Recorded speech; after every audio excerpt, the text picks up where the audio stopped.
जब डाकिये की साइकिल की टिन टिन इलाके में गूंजती थी तो लोगों में खुशी की लहर दौड़ जाया करती थी। मैंने कहा यार कुछ भी हो जाए मैंने ये नेशनल चैंपियनशिप मिस नहीं करनी। Baby thank you so much Mahur. आपके बैट्समैन परफॉर्म नहीं करे तो उनको वापस फॉर्म में लेके आने के लिए तो इसकी विकेट इस किस्म की दी गई थी। उसको पता ही नहीं कि आपको लगाना क्या है। स्किन एक छिलका नहीं है, एक ऑर्गन है।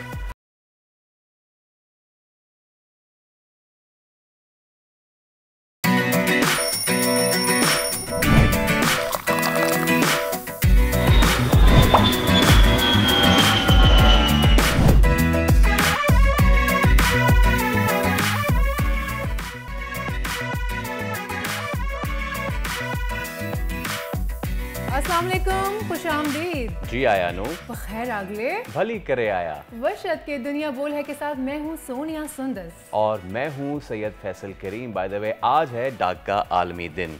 किसी अपने की खैरियत के पैगाम से लेकर किसी के मनी ऑर्डर तक।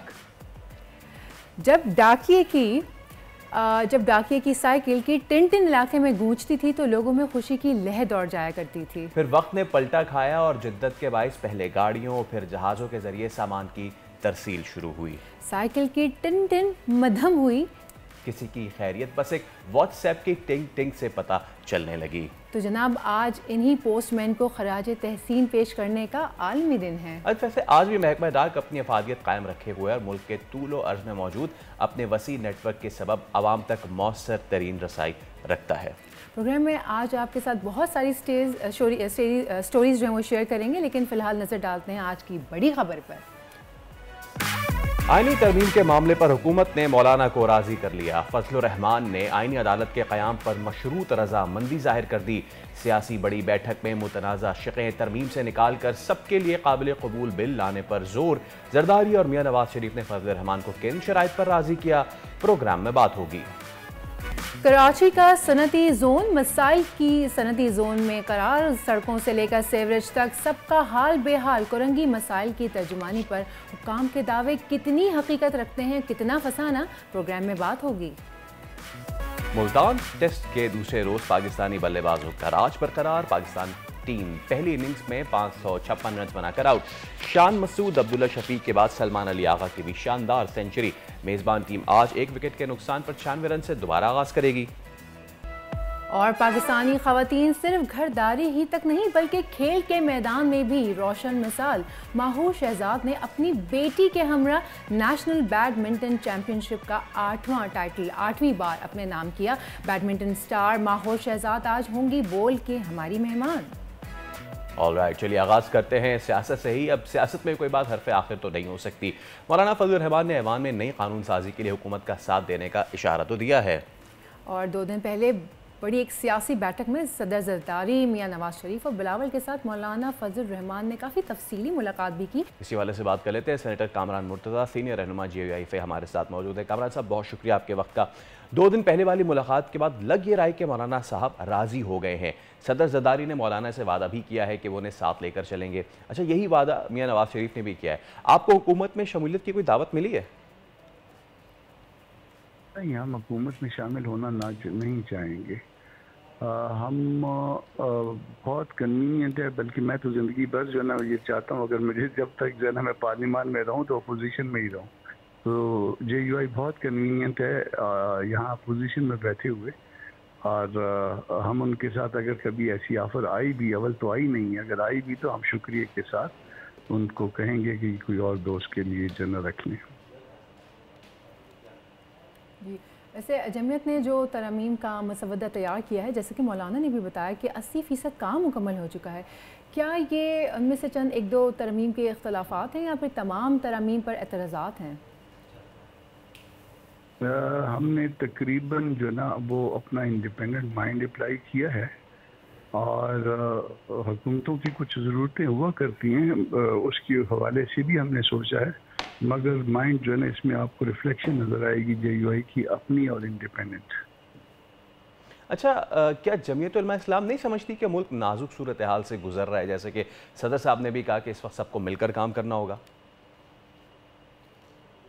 जी, हम मिल के पाकिस्तान के लिए हमारा वक्त हाजिर है, मगर मिल के काम करने का मतलब नहीं है कि हम ट्रेजरी में जा बैठे या हुकूमत में जो है ना कोई ओहदे ले लें। हम अपोजिशन में बैठ के मुल्क के लिए चलेंगे, और अब भी बैठ के हमने मुल्क के लिए जो कुछ किया है ये मुल्क के लिए किया है और बेहतरी के लिए किया है। मेरा ख्याल है कि ये चीज़ें जो है ना वो सब दोस्तों को पसंद आएंगी। जो जमीयत उलमा इस्लाम ये चाहती है कि सबको मिलकर चलने वाले जो फार्मूले में अपोजिशन की जमातों को भी शामिल किया जाए और इत्तेफाक राय से तरमीम लाई जाए। अगर ख्वाहिश ये है तो क्या आप लोग हुकूमत को मनाने में कामयाब हो जाएंगे?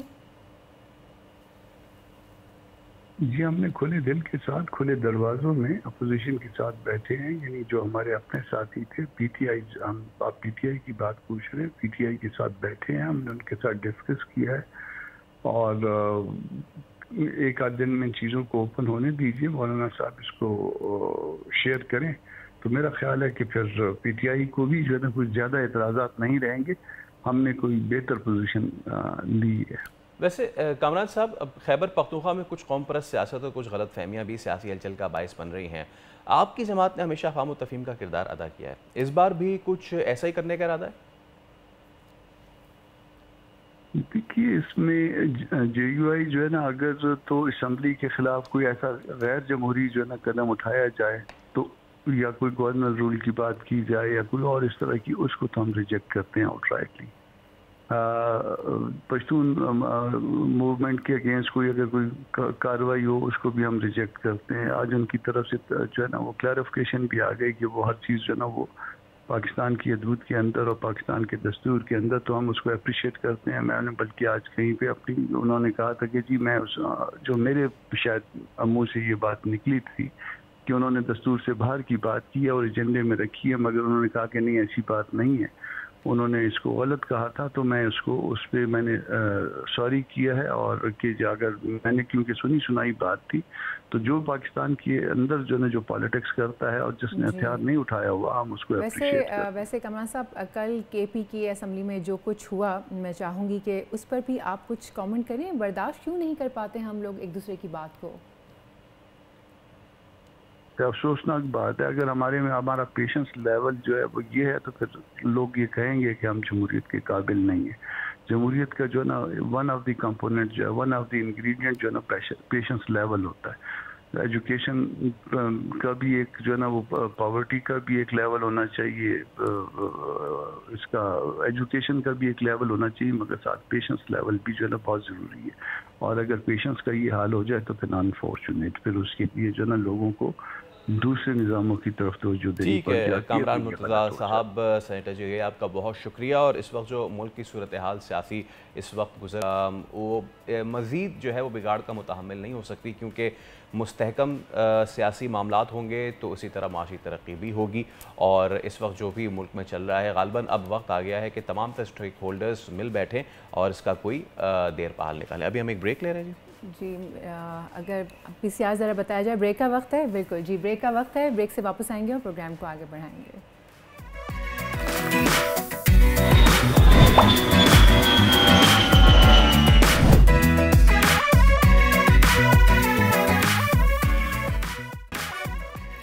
Welcome back. कहने को तो सनती जोन, लेकिन सड़कों से लेकर सीवरेज तक सबका हाल बेहाल है।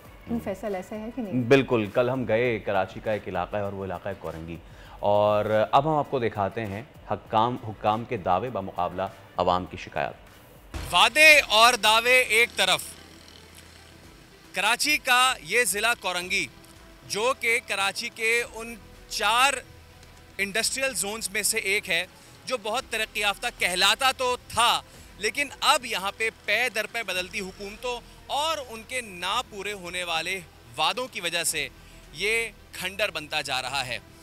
मेरे बिल्कुल सामने कचरा कुंडी है, मेरे बाएं जानिब एक बरसाती नाला है, एक बरसाती नाला जो हुआ करता था, लेकिन अब इसमें कचरा इतना जम चुका है कि ये पूरी तरीके से चोक हो चुका है। और मेरे बिल्कुल पीछे सड़कें हैं, वो सड़कें भी हम आपको दिखाएंगे जो बिल्कुल तबाह हाल है। और मेरे बाएं जानिब कोरंगी का मेन एरिया, वाई एरिया और टी एरिया है। यहाँ के मुंतखब जो चेयरमैन हैं उनसे भी बात करेंगे और उन तक लोगों के मसाइल पहुँचाएंगे, उन्होंने क्या काम किए वो भी दिखाएंगे और क्या कुछ काम होने हैं उन तक भी लेके जाएंगे, ताकि कोरंगी के अवाम की किस्मत बदले। ये हम मौजूद है डबल रोड 2.5 नंबर पे, ये आपके सामने है।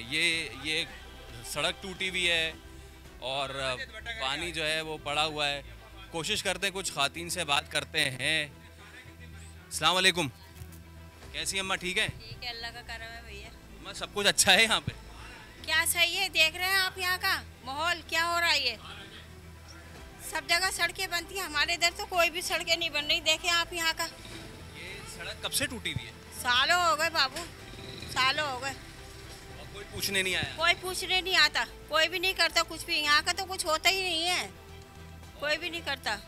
यहाँ का कोई क्यों नहीं करता? वोट नहीं देते आप लोग? वोट सबको देते हैं, सबको करते हैं, लेकिन कोई वोट ले लेते हैं लेकिन करते नहीं है। कहेंगे हम करेंगे हम करेंगे, और कोई भी नहीं करता यहाँ का। ये दावे तो बहुत हैं कि बड़ा काम हुआ है काम यहाँ पे? नहीं हुआ, कुछ नहीं हुआ, कुछ भी काम नहीं हुआ। ना तो कोई कूड़ा उठाने आते, इतनी बदबू सड़ाने आती है कि हमारे बच्चे बीमार पड़ जाते हैं। आप रहती कैसे हैं? आपका घर सामने कचरा नाल सबसे बोलते हैं, कोई सुनता ही नहीं है। तो ज़िला कोरंगी के आपने मसाइल देखे। अब हम कोशिश करेंगे कि इन मसाइल को जो मुक़्तदर हल्के हैं उनके सामने रखें। और हम आए हैं टाउन चेयरमैन जो कोरंगी के हैं नईम शेख, उनके पास। उनके सामने मसाइल रखते हैं और उनसे पूछते हैं कि ये मसाइल हल क्यों नहीं हुए, उन्होंने कितना काम किया अब तक। आइए। अस्सलाम वालेकुम नईम साहब। वालेकुम, क्या हाल है? ठीक है, खैरियत से? बहुत शुक्रिया, थैंक यू सो मच। बैठे सर, बैठिए। नहीं साहब, कैसे मिजाज? मैं शुक्र अल्लाह का, आप बताएं? ठीक है। मैं तो अल्लाह का करम, मालिक की मेहरबानी। बस आपका टाउन जो है विज़िट करते हुए आए हैं, तो क्या मामलात है, कैसे चल रहे हैं? लोगों का जो पहला सवाल यही होता है, जो बेसिक मामलात हैं और जो मोटो भी है पार्टी का, रोटी कपड़ा मकान। तो कैसी सिचुएशन चल रही है? सड़कें वगैरह क्या तामीरात चल रही हैं? नाले वगैरह सफाई क्या चल रही है? कुछ बता पाएंगे? नहीं, बिल्कुल मैं बता सकूँगा आपका। सबसे पहले तो मैं आपका शुक्रिया अदा करता हूँ, ख़ास तौर पे बोल चैनल का, कि आप हमारे टाउन में आए विज़िट के लिए। और मैं इंशाल्लाह आपको सारी चीज़ें बताऊँगा भी, और आपको फ़िज़िकल वेरिफिकेशन भी, यानी आपको लेके भी जाऊँगा। फ़िज़िकल आप देखें, अपने कैमरे की आँख से उसको उसकी वीडियो बनाएं और आप बता सकेंगे कोरंगी में क्या बेहतरी के काम हो रहे हैं। तो कोरंगी के अंदर यकीनन हमारे पास 1 साल हुआ है अभी। हमें अक्टूबर के अंदर हमें वसाइल और इख्तियार पिछले साल मिले थे मुझको, तो हमने 1 साल को सेलिब्रेट भी किया है। हमने पूरे 1 साल का हमने रिकॉर्ड भी मुरतब कर रहे हैं और वो इंशाल्लाह पब्लिश भी करेंगे। सीवरेज के इश्यूज़ थे, साफ़ हो गए सर तकरीबन। मैं आपको अभी ले जाता हूँ, विज़िट कराता हूँ, और बिल्कुल चलते हैं, बेहतरीन चलें। तो ये हमने सोचा कि क्यों ना टाउन चेयरमैन को हम लेके चलें मुख्तलिफ़ इलाक़ों में, जहाँ काम हुए वो दिखाएं, और फिर जहाँ मसले मसाइल हैं उनकी निशानदेही हम करें। चलिए, आपको कोरंगी जो ज़िला है उसके मुख्तलिफ़ मकामात दिखाते हैं, जो हुक्काम दावा करते हैं कि उन्होंने क्या काम किया है। उन्हीं को साथ लेके हम चल रहे हैं और फिर हम उनको बताएंगे कि कहाँ कहाँ काम की मज़ीद ज़रूरत है। अब हम ये वाई एरिया पहुँचे हैं। ये क्या इलाका है और यहाँ पे क्या काम हो रहा है? नईम साहब ज़रा बताएं। ये देखें, ये वाई एरिया का, ये हमारा TMC का एक स्कूल है जो खस्ता हाल था, तपा हाल था। अभी हम इसको रेनोवेट कराने जा रहे हैं। कितने अरसे में कंप्लीट हो जाएगा? ये 45 से 40 दिन, 40-45 दिन में ये कंप्लीट हो जाएगा। चल, इससे पहले ही हालत यहाँ पे क्या थी, इसको आप ये आप देख लें, आपके कैमरे की आंख दिखा रहे हैं। अभी ये रिपेयर हो रहा है, फिर इसके बाद जब ये कंप्लीट हो जाएगा तो फिर मैं आपको फैसल बुलाऊंगा इधर। नईम शेख साहब, ये बताएं कि ये आपने क्या रेनोवेट किया है, इसकी पहले हालत क्या थी, अब क्या कर? देखिए, इस पे हिरोंचियों का कब्जा था। अच्छा। जो मामूल था कोरंगी के अंदर, हमारे इस तरह की जो ग्राउंड खाली होते हैं, पार्क खाली होते हैं, स्कूल खाली होते हैं, वहाँ पर हिरोंची कब्जा कर लेते हैं, बैठते हैं, नशा करते हैं। ये हमने इलाके के लोगों की दरख्वास्त पर ये पार्क को रिहेबिलिटेट करवा लिया अल्हम्दुलिल्लाह। नहीं भाई, आखिर में ये मुझे बताएं कि अगले 6 महीने में वो कौन से अहम काम हैं कि जो यहाँ के लोगों के देरीना मुतालबात हैं, क्योंकि कचरा और सड़क, ये 2 सबसे बड़े, ये सिर्फ कोरंगी नहीं, पूरे शहर का ये मसला है। कोरंगी के भी ये मसले हैं। अगले 6 महीने में कितना इस पर काम आप करेंगे, क्या कहेंगे? देखें, अगले 6 महीने और अगले साल, 2 साल, 3 साल हमने काम ही बल्दियाती अमूर पे करना है, क्योंकि बल्दियाती इशूज़ जैसे कि हर दिन नया इशूज़ आसान। कौन से बड़े प्रोजेक्ट हमारे पास सबसे बड़े जो प्रोजेक्ट है हमारा कोरंगी का 8000 रोड हम बनाने जा रहे हैं, 10,000 रोड हमारा बनाने जा रहे हैं। मेन मुतबादिल रोड है कोरंगी इंडस्ट्रियल एरिया का 8000 रोड से, और 12,000 रोड का। 10,000 रोड के बहुत बुरा हाल है, वो अभी टेंडर पे चले गई है। इंशाल्लाह अभी इसी महीने काम शुरू हो जाएगा। और दूसरा काम ये 11,000 रोड हम बनाने जा रहे हैं, 7,000 रोड बनाने जा रहे हैं, और इसके अलावा हम एक यूनिवर्सिटी कोरंगी कैंपस बनाने जा रहे हैं इंशाल्लाह। आप देखेंगे कि हमारा कोरंगी 5 नंबर का जो कोरंगी अस्पताल है उसको हम जनरल हॉस्पिटल का दर्जा देने जा रहे हैं। ये कोरंगी की स्कीमों में शामिल है। कोरंगी के अंदर इंशाल्लाह बहुत बेहतर काम होगा। हमारे साथ इस UC8 के चेयरमैन भी मौजूद हैं। UC8 के चेयरमैन अहमद रज़ा बहुत ज़बरदस्त काम कर रहे हैं इस UC के अंदर। इन्होंने सबसे पहले काम करके दिखाया, फिर उसके बाद लोगों से वोट मांगा और फिर जनवरी 15 को जब ये मुंतखब हुए चेयरमैन के लिए तो आप देखेंगे कोरंगी के अंदर UC8 का नक्शा बदल दिया। जी बहुत शुक्रिया। तो आपने देखा कि कोरंगी के मसाइल क्या क्या हैं। हमने कोशिश की कि यहाँ के जो मुंतखब चेयरमैन थे और उन्होंने उनके मुताबिक जो काम किए वो भी आप तक पहुँचाएँ और आवाम को भी उनके सामने कर दिया। आवाम के मुतालबात उन्हीं के सामने रखवा दिए और आवाम की शिकायत भी उन्हीं से करवा दी। इसके साथ साथ कोरंगी क्योंकि इतना बड़ा ज़िला है, यहाँ के दीगर इलाकों का भी दौरा किया और वो मसाइल भी बताने की कोशिश की जो शायद अब तक मुख्तदिर हलकों तक नहीं पहुँचे हैं। मकसद हमारा ये है कि लोगों के मसाइल हुक्काम तक पहुँचे, मुख्तदिर जो है वो लोगों तक पहुँचे ताकि वो कोरंगी के अवाम के मसाइल का कुछ हल कर सकें और उनकी तकदीर बदल सकें। ओह माय गॉड फैसल, ये तो हमने बस एक समअप करके छोटी सी वीडियो देखी है ना। आपने तो वहाँ पे पूरा दिन स्पेंड किया। मुझे बताइए कि क्या क्या देखा। पूरा दिन गुजारा और नाले, टूटी सड़कें और अभी तो वो चीज़ें हैं कि घरों के अंदर की सिचुएशन। एक खातून थी जिन्होंने ये कहा कि जब बारिश होती है यहाँ पे तो पानी इतना ज़्यादा हो जाता है कि हम घरों में महसूर होकर रह जाते हैं। दूसरी जानिब जो हुकूमती दावे हैं वो एक तरफ और कहना पड़ेगा कि they are half in their way, क्योंकि एक ग्राउंड है और ग्राउंड में काम होना है, एक डिस्पेंसरी है उस पर काम होना है, सड़क बन रही है। तो खैर हमारा मकसद ये होना है, हमारा मकसद ये हरगिज़ नहीं है कि हम सिर्फ तनकीद बराए तनकीद करें, लेकिन तनकीद बराए इस्लाह और इस पर फॉलो अप रखेंगे लाजमी कि जो हमसे कहा गया है कि जी 40-45 दिन में स्कूल और 1 महीने में जो ग्राउंड बनना है तो उस पर फॉलो अप हमने ज़रूर रखना है, बिकॉज यही हमारा काम है। ऐसा ही। और अब लेते हैं छोटी सी ब्रेक के बाद वापस आते हैं। Let's take a break.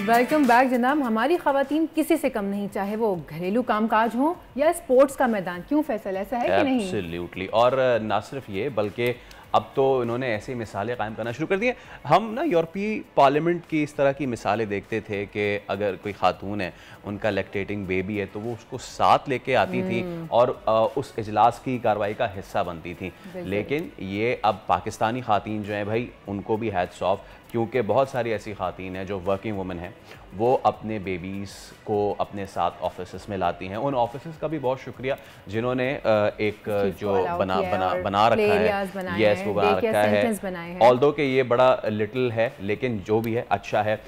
लेकिन एक तो होता है ऑफिस जाना और एक होता है स्पोर्ट्स खेलना। और यू नो एक स्पोर्ट्स मैन या स्पोर्ट्स वुमेन का कितना ज़्यादा लिथार्जिक वो हो जाता है जब वो खेलता है, जब उसकी ट्रेनिंग होती है। और जब आप स्पोर्ट्स वुमेन हो और आपकी डिलीवरी में अभी जब ज़्यादा अरसा नहीं गुजरा, आपकी छोटी सी बेबी हो, डॉक्टर्स ने आपके कहा हो कि भाई आप रेस्ट करें, लेकिन एक ऐसी प्लेयर है जिन्होंने डॉक्टर की नहीं मानी और उन्होंने सिर्फ चैंपियनशिप नहीं खेली, उसको जीत भी लिया। क्या ही बात है, जबरदस्त। फैसल एक चीज, आज तक किसी मर्द को देखा बच्चों को लेकर आके खेलते हुए? नहीं ना। ना काम पर लेकर आते हुए? नहीं ना। साइंस के साथ क्या छेड़खानी करनी। लेकिन माहूर शहजाद हमारे साथ मौजूद हैं। नेशनल बैडमिंटन चैंपियनशिप का फाइनल 8वीं बार अपने नाम करके दुनिया को उन्होंने हैरान कर दिया है और माहूर शहजाद हमारे साथ ही इस वक्त मौजूद है। माहूर अस्सलाम वालेकुम। सबसे पहले तो thank you so much for your time. आपको बहुत बहुत मुबारकबाद, ना सिर्फ ये कि चैम्पियनशिप जीतने पे but for being a mother as well. How was your experience, मुझे बताइएगा अपनी स्टोरी। मैं पढ़ रहा था कि डॉक्टर्स ने आपको कहा कि जी अभी आप थोड़ा खेल को भूल जाएं, this and all that, but आपने ना सिर्फ खेला बल्कि चैम्पियनशिप भी जीती। आपकी कहानी हम आपकी ज़बानी सुनना चाह रहे हैं। वालेकुम सलाम जी। बहुत मुश्किल था जब मैंने डिलीवरी के बाद जैसे 30 दिन गुजरे और मैंने अपनी ट्रेनिंग शुरू की। मुझे याद है एक दिन मैं रनिंग के लिए गई और मुझे काफ़ी ज़्यादा पेन हुआ। उसके नेक्स्ट डे मैं डॉक्टर के पास गई कि इस तरह मुझे पेन हो रहा है तो मैं क्या करूं। तो उन्होंने कहा कि आपने क्या किया था। मैंने उन्हें बताया मैंने तो अभी सिर्फ रनिंग की है। तो उन्होंने कहा कि आपने अभी रनिंग क्यों की है, आपको अभी थोड़ा सा और रेस्ट लेना चाहिए। और मैंने उनसे पूछा कि मैं अपनी ट्रेनिंग दोबारा से शुरू कर सकती हूँ। तो उन्होंने कहा नहीं, आप 4 मंथ से पहले ट्रेनिंग ना शुरू करें और मैंने बताया कि मेरी नेशनल चैम्पियनशिप है, तो इसलिए मुझे ना ट्रेनिंग जल्दी शुरू करनी है। तो उन्होंने कहा ये नेशनल चैम्पियनशिप तो आप भूल जाए, अभी आप 4 मंथ से पहले नहीं खेल सकते। तो मुझे इस चीज़ सुन के काफ़ी दुख हुआ कि मतलब एक नेशनल चैम्पियनशिप साल में एक ही बार होती है, और मैं 7 ईयर से कंसेक्यूटिव नेशनल चैम्पियन हूँ, तो इस तरह अपना टाइटल किसी और को पास जाते हुए देखना मेरे लिए बहुत मुश्किल था। और जो 1 ईयर का जो पूरा गैप था, उसमें जो सबसे ज़्यादा चीज़ मैंने मिस की थी वो यही था कि मैं बैडमिंटन नहीं खेल पा रही। मुझे ख्वाब आते थे कि टूर्नामेंट हो रहा और मैं खेल नहीं सकती, तो मुझे एक बेबसी महसूस होती थी। तो मैंने कहा यार कुछ भी हो जाए, मैंने ये नेशनल चैम्पियनशिप मिस नहीं करनी, चाहे मैं जिस हालत में भी हूँ मैं खेलूँगी, मैं पार्टिसिपेट करूँगी। और मैं इसी एम के साथ गई थी। काफ़ी मुश्किल था अगर ट्रेनिंग की बात की जाए, तो जिस दिन मुझे याद है मैं पहले दिन कोर्ट में गई और मैंने मूव करने की कोशिश की, तो मेरी टांगों में इतनी स्ट्रेंथ नहीं थी कि मैं वापस आ सकूँ। 1 डेढ़ हफ्ते तक मेरी वही फीलिंग रही है। उसके बाद जब मैं जिम गई हूँ, तो जिम करते हुए मेरे मसल्स इतने ज़्यादा जिस लेवल पे पहले करती थी उस लेवल पे नहीं कर सक रही थी। कभी ना कभी जब भी मैं जिम से वापस आती थी कोई नया पेन निकल आता था। जो मैंने ट्रेनिंग की है वो भी सारी पेन में की है। मेरे कभी घुटने में पेन हो रहा है, मेरे शोल्डर में पेन हो रहा है, मेरी बैक में पेन हो रहा है, मेरे मसल्स मेरा साथ नहीं दे रहे थे, लेकिन मैंने फिर भी हिम्मत नहीं हारी। और मुझे याद है फ्राइडे को मेरी फ़्लाइट थी लाहौर आने के लिए, और थर्सडे की रात मैं ट्रेनिंग कर रही थी, और ट्रेनिंग के दौरान मेरी बैक में ऐसा जर्क लगा कि उस वक्त मुझे हुआ कि मैं नहीं जा सकती। पापा ने भी कहा कि छोड़ दो, ये इतना सब कुछ इतनी तकलीफ में हो तो नेशनल चैम्पियनशिप छोड़ दो। लेकिन मैंने कहा नहीं, मैं लाहौर जाऊँगी, मैं फिर भी कोशिश करूँगी, क्या पता उधर मेरी बैक को कुछ हो जाए, मैं किसी तरीके से खेल लूँ। और फिर मैं फ्राइडे को इधर आई, यहाँ पे जो टीम एक्टिवेट के डॉक्टर्स थे उन्होंने देखा सारा, उन्होंने सपोर्ट किया, फिजियो के सेशंस हुए, रोज़ाना मैं करा रही थी। उसके बाद मैं खेलने के काबिल हुई, मैंने खेला, सारे मैचेस खेले, टीम इवेंट खेला, सिंगल्स इंडिविजुअल के खेले, और उसके बाद मैं फाइनल में पहुंची। और फाइनल में अल्हम्दुलिल्लाह से जो बाबरा की प्लेयर है गजाला सिद्दीकी, उनको मैं 21-16, 22-20 हरा के मैं अल्हम्दुलिल्लाह से अपना टाइटल सक्सेसफुली डिफेंड करने में कामयाब हुई और पाकिस्तान की 8वीं बार नेशनल बैडमिंटन चैंपियन। माशाल्लाह माशाल्लाह। माहौर सबसे पहले तो हेड्स ऑफ टू यू कि आपने इतनी तकलीफ़ के बावजूद जो है ये मैच खेला और हिम्मत नहीं हारी आपने, इस पर मुझे सबसे ज़्यादा खुशी है। ये बताएं कि अभी कितना टाइम हुआ था डिलीवरी में जो आपने ये वर्कआउट और ट्रेनिंग्स जो है स्टार्ट कर दी थी? मेरी अभी बेटी को 3 महीने हुए हैं। 3 मंथ्स? तो 3 मंथ्स हुए हैं। तो जैसे ही 35 डेज गुजरे थे तो मैंने फिजिकल फिटनेस जो है स्टार्ट कर दी थी आपने।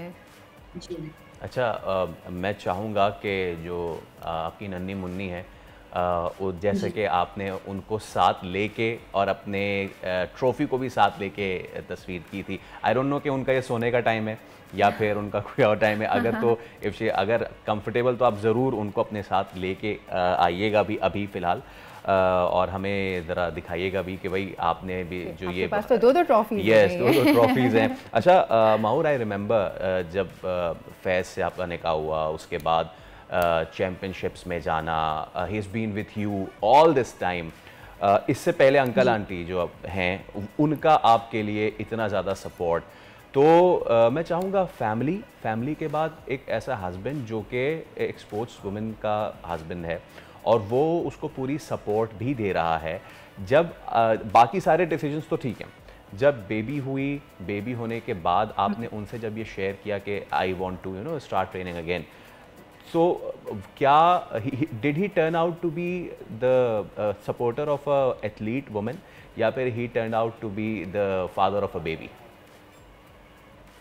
नहीं, मैं कहूँगी athlete of a supportive women, वो husband of a supportive women, वो उन्होंने काफ़ी ज़्यादा सपोर्ट किया। जब उनको मैंने बताया कि मैंने खेलना है तो उन्होंने मेरे इस डिसीजन को सपोर्ट किया। और मतलब ट्रेनिंग की वजह से मुझे कराची में रहना पड़ा क्योंकि पीछे से किसी ने मेरी बेटी को मेरी मामा और मेरी बहनों ने संभालना था, तो उन्होंने मेरे डिसीजन को फुली सपोर्ट किया। उन्होंने कहा जी आप कराची में रह के ट्रेनिंग करें, आपको जिस चीज़ की मदद की भी ज़रूरत है आप मुझे बताएं, मैं आपको फुली सपोर्ट करूँगा। हम लोग अलग अलग रह रहे थे और चैम्पियनशिप से बल्कि वो 2 हफ्ते पहले आए हैं। उन्होंने मुझे ट्रेनिंग बताई, उन्होंने बताया किन चीज़ मेरे क्या क्या वीक पॉइंट्स हैं, पे मुझे काम करना चाहिए, मेरे साथ खेले। वो खुद भी बैडमिंटन खेलते हैं, उनकी ऑब्जर्वेशन बहुत अच्छी है, तो उन्होंने सारा बताया कि किन किन चीज़ों पर मुझे काम करने की ज़रूरत है। तो मुझे लगता है कि मेरे हस्बैंड इतने सपोर्टिव ना होते तो मुझे ये मैं चैम्पियनशिप मेरे लिए जीतना बिल्कुल नामुमकिन होता। बिल्कुल ऐसे। माहू, ये बताइए कि ये सफ़र का आगाज़ बाकायदा कहाँ पर हुआ? लाइक आप स्कूल से खेलती आ रही हैं, कॉलेज में पार्टिसिपेट किया आपने, ये सब स्टार्ट कहाँ से हुआ? शौक़ कहाँ से डेवलप हुआ? इतना शौक़ डेवलप हो गया कि बैक टू बैक माशाल्लाह 8 मरतबा जो है वो आप जीती हैं। तो थोड़ा सा आप हमें जर्नी के बारे में बताइए अपनी। जी मेरे जो असल में जो पापा हैं उन्होंने जूनियर लेवल तक बैडमिंटन खेला था, तो उसके बाद उन्होंने मुझे और मेरी बड़ी बहन को बैडमिंटन खिलाना शुरू किया। तो जब मैं 11 इयर्स की थी तो पापा ने सनसेट क्लब में मेंबरशिप ली। वहाँ पे पापा मुझे और मेरी बड़ी बहन को खिलाते थे और जो शाम में जो कोच होते थे हम उनसे खेलते थे। फिर 13 इयर्स में मैंने first time junior national badminton championship में पार्टिसिपेट किया और जो अंडर 19 का फाइनल था वो मेरी बड़ी बहन के साथ आया था और अनएक्सपेक्टेडली मैंने उसको हरा कर मैं 13 इयर्स में अंडर 19 की नेशनल चैम्पियन बन गई थी। तो वो जो चैम्पियनशिप जीतना था वो एक सबको उससे नज़र आया कि मेरे अंदर पोटेंशियल है कि मैं पाकिस्तान के लिए इंटरनेशनल लेवल पे मेडल्स ले सकती हूँ। उसके बाद 19 इयर्स में मैं पाकिस्तान नंबर 1 बन गई, 20 इयर्स में नेशनल चैम्पियन बन गई और तब से लेके अब तक 8 कंसेक्यूटिव ईयर्स से पाकिस्तान की नेशनल बैडमिंटन चैम्पियन मैं हूँ। इसके अलावा मैंने पाकिस्तान को टोक्यो ओलंपिक्स 2020 में भी रिप्रेजेंट किया और उसकी ओपनिंग सेरेमनी में मैं फ्लैग बेयरर थी। काफ़ी ज़्यादा मोर देन 40 कंट्रीज़ में पाकिस्तान को रिप्रेजेंट किए है बड़े बड़े यूनिट्स में, जैसे कि Asian games 2022, Commonwealth games 2022, Commonwealth games 2018, Asian games 2018, Asian games 2014, इन सब में भी पाकिस्तान को रिप्रेजेंट किया। हाँ, और आपने अपने कुछ सीनियर्स को भी नाराज़ कर दिया था। खैर माहूर, मैं अगेन चाहूँगा कि जब आपने ट्रॉफ़ी जीती, वो बार बार हम तस्वीर दिखा रहे हैं, एक हाथ में ट्रॉफ़ी और एक हाथ में आपकी माशाल्लाह प्यारी सी angel. What was the feeling उस वक्त? सबसे मतलब कि ये मेरे लिए सबसे खूबसूरत तस्वीर है इस वक्त। आप बताइए आपके एहसासात क्या थे कि जब you lifted the trophy and you held baby in one arm? मैं बताऊँ तो मेरा फाइनल पहला सेट तो मैं जीत गई थी 21-16। जो सेकंड सेट था उसमें जो मेरी ओपोनेंट थे उसके 20 थे और मेरे 11 थे, तो मैं मतलब 9 पॉइंट्स के डेफिसिट पे थी और मुझे था कि मैं ये सेट हार गई और मैंने कहा था अब चलो हारना ही है तो चलो थोड़ा सा ना गेम चेंज करके देखते हैं। और वो चेंज करते करते करते करते वो 20 ऑल और मतलब 9 पॉइंट्स मैंने कवर अप किए, 20 ऑल हुए और मैं ड्यूस से करके वो जीत गई। तो जब मैं जीती हूँ तो मतलब एक वो आपकी फीलिंग चल रही होती यार अब तो इस सेट हारना ही है तो अब थर्ड सेट पे होना, और आप एकदम से वो जीत जाए तो वो चीज़ यकीन नहीं आ रही थी। और उसके बाद अपनी बेटी को उठाना, ट्रॉफी को उठाना, तो मतलब वो इस तरह की फीलिंग है कि आप डिस्क्राइब नहीं कर सकते। मैंने सोचा नहीं था कि अल्लाह मुझे मेरी मेहनत को देख के मुझे मेरी मेहनत का सिला देगा, तो मुझे इस चीज़ की बहुत ज़्यादा खुशी है। और मेरी फैमिली ने जिन्होंने मुझे सपोर्ट किया, मेरी मामा, मेरी बहन, स्पेशली मेरी बेटी को संभाले हैं, मेरी जो यहाँ पे खालाएँ हैं उन्होंने मेरी, जब मैं मैचेस खेलने जाती थी वो पीछे से मेरी बेटी को संभालते थे। मेरी बेटी जिसने इतना सेक्रीफाइस किया मेरे लिए, मैं मैचेस में मुझे 4-4 घंटे भी लगे थे, उस बेचारी ने मतलब तंग नहीं किया पीछे से। और मेरे हस्बैंड भी उतने सपोर्टिव हैं, बाकी जो सारे लोग, मेरी फ्रेंड आयशा बाजी जिन्होंने सबने सपोर्ट किया, तो मैं सबकी बहुत बहुत शुक्रगुजार कि उन्होंने मेरी इस जर्नी में मेरा साथ दिया। अच्छा, एक चीज़ और माहौर, चले हमने ये बात तो की। Now I been following you since, आप मतलब काफ़ी अरसे से you been winning championships again and again. मुझे ये बताइए कि इस वक्त आपका नेक्स्ट टारगेट क्या है? एक तो ये, दूसरा ये कि आप बहुत सारे जो प्लेयर्स हैं वो स्मैश को अपना स्ट्रॉन्ग शॉट समझते हैं, बहुत सारे प्लेयर्स जो हैं वो ड्रॉप को अपना स्ट्रॉन्ग शॉट समझते हैं।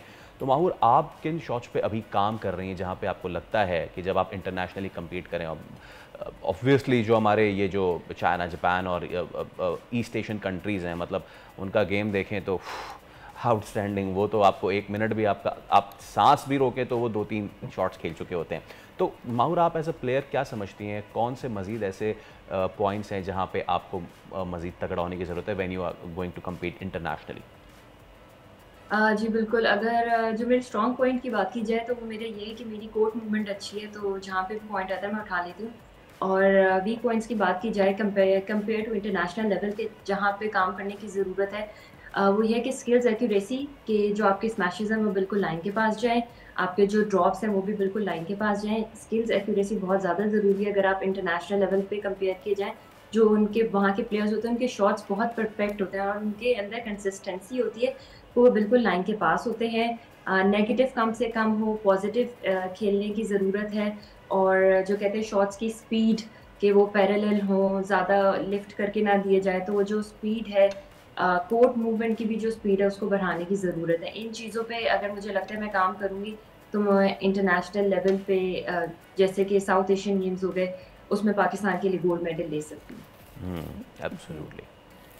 अच्छा, मुझे एक और चीज़ एक जहन में मेरे सवाल है आपकी बातें सुन के, जो यूजुअली हमारे घरों में भी होता है कि जो लड़कियां होती हैं, चलें आपने कहा कि आपकी फैमिली जो है वो बहुत सपोर्टिव है, लेकिन बाहर से जो लोग देख रहे होते हैं ना, जो ख़वातीन स्पेशली, वो इतना ज़्यादा वो नहीं करती इसको, लाइक स्पोर्ट्स में आना, घर वाले इतने ज़्यादा सपोर्टिव नहीं होते हैं।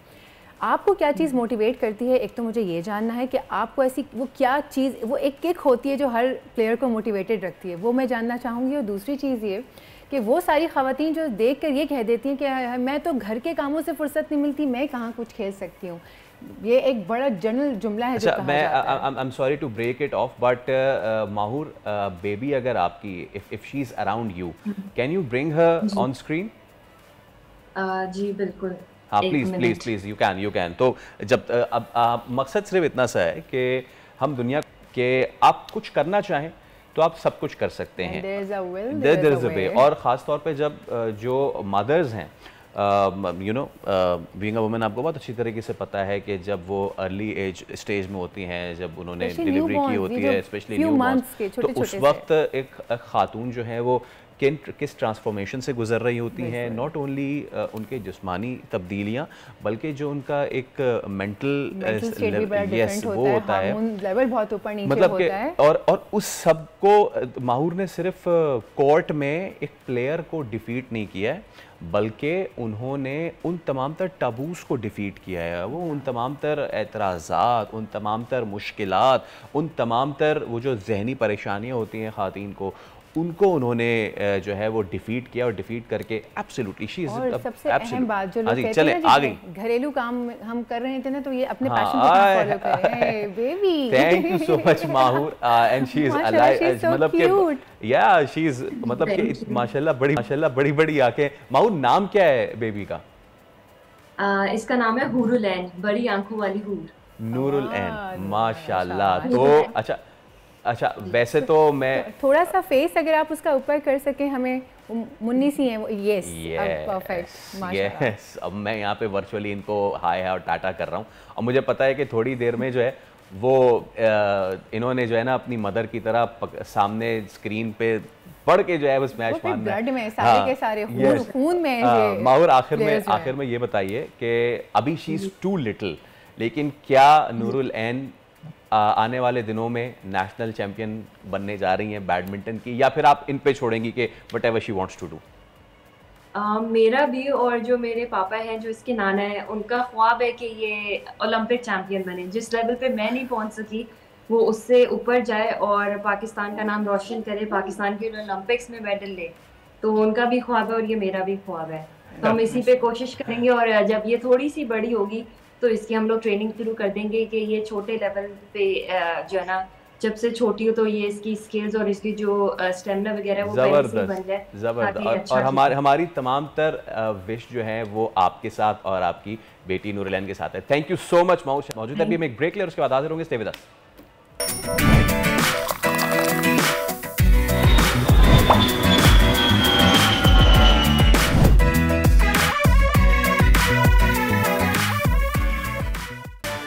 एक बार फिर आपको कहेंगे दुनिया बोल है मैं खुशामदीद। स्पोर्ट्स के मैदान की कुछ बात हो जाए, मुल्तान में मैचेस हो रहे हैं, ज़रा बताइए क्या खबरें इंटरनली? ऑल राइट, तो कल दूसरा दिन खेल का अख्ताम हुआ, और खेल का ख़त्म जब अख्ताम हुआ तो इंग्लैंड ने 1 विकेट खोई थी और 96 रन तो बना लिए थे। जब नसीम शाह ने आउट किया था और आमिर जमाल ने बड़ा ज़बरदस्त कैच पकड़ा था, तो उस वक्त एक उम्मीद जागी थी कि भाई हमने शुरू में ही एक बैट्समैन आउट कर दिया इंग्लिश, तो उसके बाद कुछ मामला अच्छे हो सकते हैं। लेकिन उसके बाद जो रूट ने मिल के जैक क्रॉली के साथ बड़े ज़बरदस्त अब तक की जो है पार्टनरशिप कायम कर चुकी है। बाय द वे कल 556 रन बना के टीम आउट हुई थी, जैसे मैं कह रहा था कि 1000-2000 नहीं, 500-550 रन तो बनने चाहिए, तो 500-550 रन तो बन गए।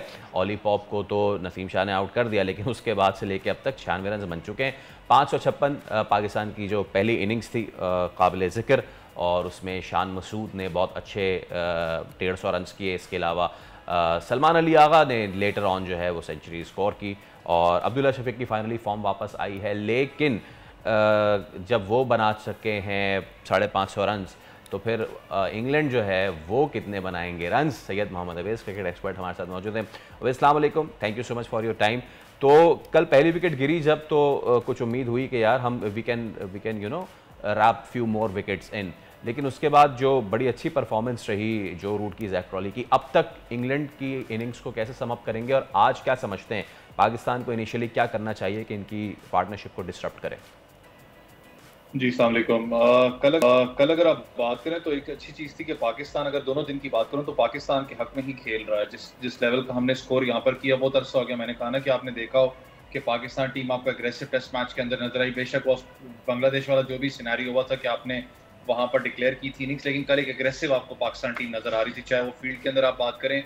लेकिन कल एक अच्छी चीज़ें थोड़ी सी मैं इस पर एड ऑन करना चाहूँ कि जब स्कोर किया गया था बहुत से लोग ये बात कर रहे थे कि पाकिस्तान टीम आपको कंफर्टेबल पोजीशन में नजर आ रही है, लेकिन आप दूसरे एंड पे जो आप अभी इंट्रो में भी बात कर रहे थे, अगर आप इंग्लैंड टीम को देखें तो उन्होंने वही एग्रेसिव अप्रोच रखी है जो हम बात करते हैं ना कि बेसबॉल क्रिकेट की हम बात करते हैं, जहाँ पर ये रोड विकेट है। रोड विकेट इसलिए भी थोड़ा सा पिच के ऊपर बहुत ज्यादा तनकीद हो रही है कि जी पिच जो सी है उसमें कुछ ऐसा है नहीं सपोर्ट, लेकिन हमें एक चीज समझनी पड़ेगी, जब आप अपनी होम कंडीशंस पे खेलते हैं तो आपको एक बेनिफिट दिया जाता है, और ये बेनिफिट इसलिए भी दिया गया था शायद, जो मुझे समझ में आती है कि आपके बैट्समैन परफॉर्म नहीं करे तो उनको वापस फॉर्म में लेके आने के लिए, तो इसलिए विकेट इस किस्म की दी गई थी और हमारे लड़कों ने अच्छा फॉर्म में परफॉर्म करके आपको दिया है। अब रहा बॉलर्स का सवाल, बॉलर्स का इशू ये यहाँ पर बना हुआ है, विकेट्स पर अगर आप जाएं, मुझे पता है लोग इस पर फिर तनकीद करेंगे कि जी विकेट जो उनसी है वैसा है नहीं कि आपके बॉलर्स परफॉर्म करके दें। पिंडी की विकेट की अगर मैं बात करूं तो कंपेयर नहीं करूंगा, पिंडी विकेट पे बांग्लादेश के फास्ट बॉलर्स ने 10 खिलाड़ियों को आउट किया था, उनके लड़कों ने परफॉर्म करके आपको दिया है। आपके फास्ट बॉलर्स को भी परफॉर्म करना पड़ेगा। मसला सारा का सारा ये है कि शाहीन शाह अफरीदी आपको ऑफ कलर नजर आ रहे हैं। नसीम शाह की बात करूं, वो भी आपको पता है टेस्ट मैच के अंदर बहुत अरसे के बाद वापस आ रहे थे। बांग्लादेश सीरीज उन्होंने टेस्ट मैच खेली, उसके अलावा उन्होंने टेस्ट मैचेस खेले नहीं थे, 13 महीने के बाद वो वापस आ रहे थे। आमिर जमाल की बात करें, हैंडी क्रिकेटर है, बैकबोन मैं कहता हूँ हमेशा उसको, पाकिस्तान का एक वो अच्छा ऑलराउंडर रह सकता है, लेकिन 100% फिट नहीं है। ये फिटनेस आपकी टेस्ट होगी क्योंकि ये हीट के साथ आपने खेलना है। 2 टेस्ट मैचेस हैं मुल्तान के अंदर, यहाँ पर आपने बैक टू बैक परफॉर्मेंसेस दिखानी है। आपके पास स्पिन बॉलिंग ऑप्शन जो इस पे आप बैन करोगे सिर्फ इब्रार है, उसके अलावा आपके पास एज सच स्पेशलिस्ट स्पिनर नहीं है।